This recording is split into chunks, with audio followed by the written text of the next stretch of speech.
Hi everyone, so I looked at KidBlog for my presentation. So to start, what is KidBlog?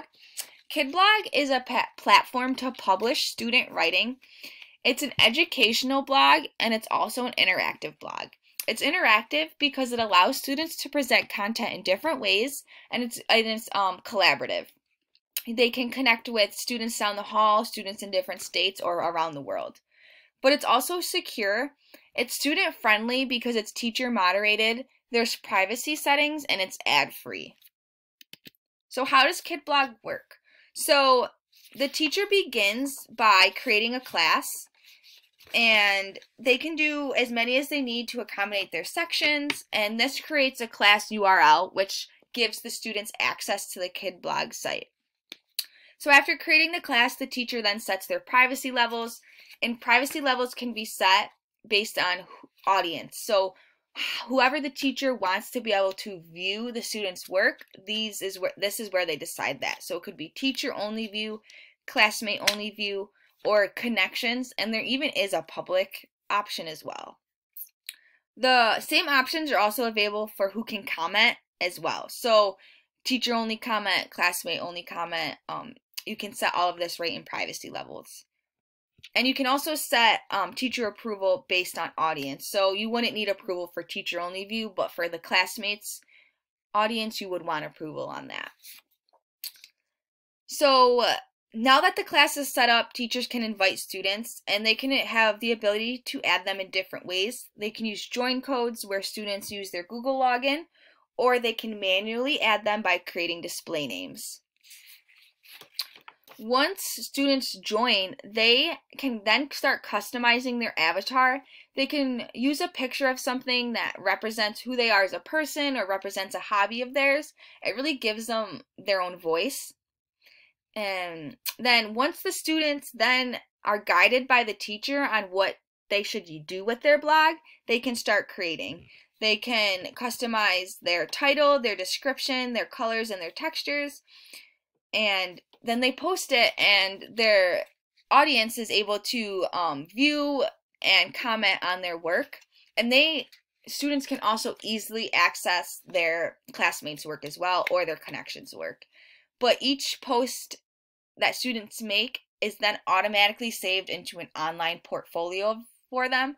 So if students use this from 2nd to 8th grade, by the end of 8th grade they'll have an online KidBlog portfolio with all of their work. These are just some images so you can get a feel of the layout. The top two are KidBlog dashboards. You can see individual blog posts. The bottom left shows a student's online portfolio, and the bottom right is just the connections page where teachers can go to find connections for their students to collaborate with. So through my research, I did find that KidBlog does align with New York State standards. So this first statement up here, I pulled out of the Intro to the Pre-K Writing Standards, and I started with pre-K just because it's like the beginning of the student's education. And it states that students in pre-K should also begin to learn about how technology and digital tools for writing can increase learning and communication. They should use technology to write, draw, and explore concepts, and they should also begin to explore keyboards.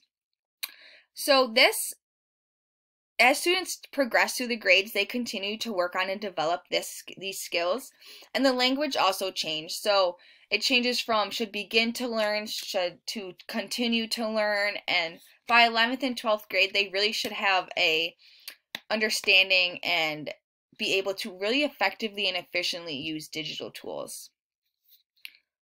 And KidBlog provides students with that opportunity because they have the ability to communicate with other people besides their teacher or their classmates. It also increases learning because it's collaborative. Different students provide different ideas and perspectives. So through the use of that collaboration, they're seeing these new ideas and perspectives that they might not get. After looking more closely, I was able to find that it aligns with both reading, writing, and then speaking and listening standards. So for the reading standards, like if students are asked to determine a theme and explain how it's supported, they could do that on KidBlog. They could create a post and they could even add images to support their explanation. with the writing standards, I use second grade, but really any across grade level, any standard where students are asked to create a response, they can do that through KidBlog. And KidBlog also focuses on the writing process by allowing students to draft, revise, and edit their work. And I also did find some alignment with speaking and listening standards. So students have to include digital media and or visual displays, which is really, KidBlog is a great way to do that. It's easily able to format right into their blog post. But they also, for this bottom one, they are participating in a range of collaborative discussions with diverse peers because, as I mentioned, they are connecting with students from all over. So KidBlog does support differentiated instruction through content, process, and product. So with content, the teacher can link resources and materials right in the comments on the post. And because they're online, they have easy access to materials at all different readiness levels. So you can easily post a more complex reading article to one student and a more structured and lower level reading material at a student's. But you can also use like clips and short stories, websites, and news articles. It doesn't even just have to be like a reading passage. You can have the students look at the content through a video on YouTube, through an interactive website. But also with process, you can create a section of a blog that can be used as an interactive journal. It's just a different way for students to do a typical journal entry, and they can use varied resources. And then with product, so KidBlog does allow for the differentiation of instruction through product because there's various ways to use KidBlog. The teacher can have students use it for journal entries, to present research projects, or they could upload their writing piece. Not only that, there's various ways to respond for both teachers and students. You can type a response in the comments, you could record a video of you responding, you could use images from the web or clips from the web.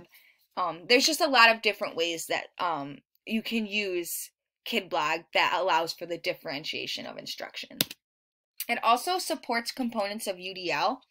So KidBlog provides multiple means of action and expression. You can draft, revise, and edit. It's customizable because students can choose their colors and they can choose their fonts, and they really just choose how to express their ideas. And with multiple means of engagement, the teacher can allow students choice in what they're engaging in. So maybe they get to choose a habitat to research and present through KidBlog. And there's various resources available, and it allows for collaboration in many different ways.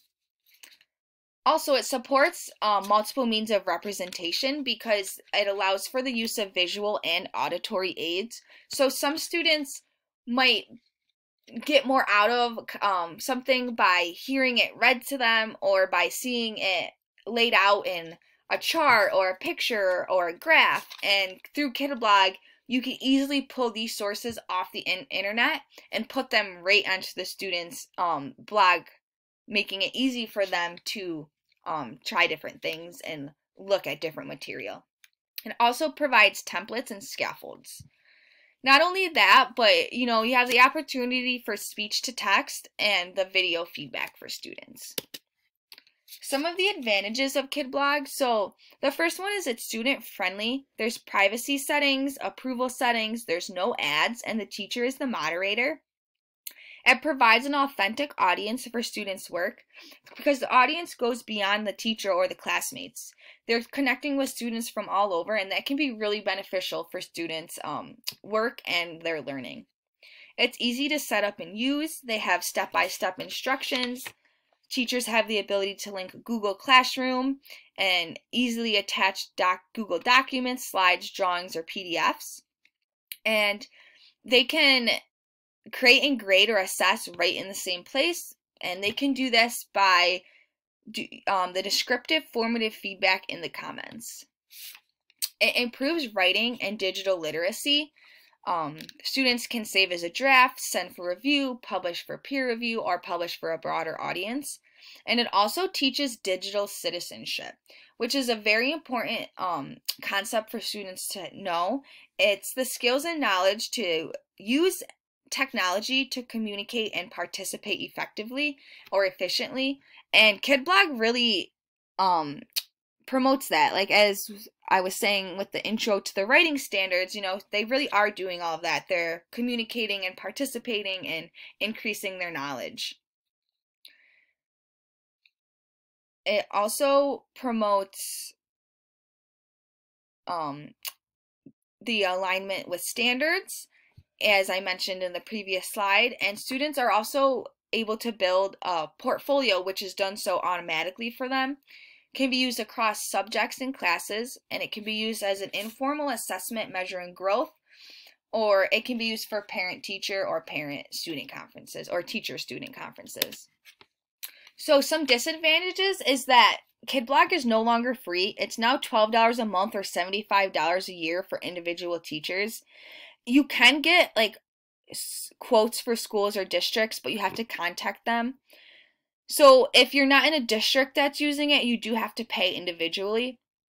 And this is just a platform. So unless the teacher really plans for meaningful learning through this site, then students really won't be getting much out of it or really benefiting from it. And same with the connections. If you really aren't making connections with other students from different areas, they are missing out on the huge advantage. And you need to provide guidance in how to use it, or they won't know how to effectively use the KidBlog site.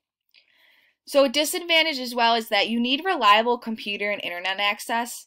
Not all students have these, so you really just need to be mindful. Like, don't be assigning KidBlog work as homework if you know your students don't have internet at home to be able to do it. Similarly, not all districts have computers in the classroom for each student to work on. So you really have to be creative in how you would implement if you do come from or are working at a district where, you don't have a lot of computers or work where students don't have a lot of reliable internet access. Just, you really have to be creative and keep all that in mind. Another disadvantage is that it has to be used consistently across grade levels for students to really build that portfolio and for teachers to track their growth.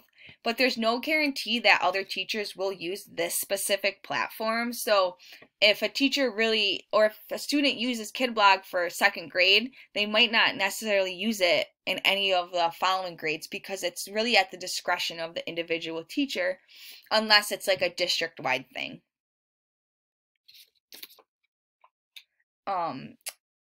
And it would just, decreases collaboration if it's not being used across district as well. So overall, I think that KidBlog is a very beneficial instructional tool. It is safe and teacher moderated, but it also allows the teacher to work on multiple standards in a way that is a lot more engaging and really gives students that voice and allows them to customize their work. It supports UDL and DI principles. There is a subscription fee. However, I would recommend looking into other sites that are similar to KidBlog that might be free, because I think this is just a great way to augment some of the instruction that you're doing in class already. Not only that, but there's remote learning benefits. We've been remote learning a lot lately, so this allows for like collaboration and communication and discussion when you're unable to do so in person. But it all goes back to just being aware of your classroom, your district, and your students, and making sure that you're being fair in implementing the use of KidBlog. Again, don't be assigning KidBlog as homework if you know that the students don't have the internet or the computer access at home to follow through with it. Thank you for listening. I hope you enjoyed.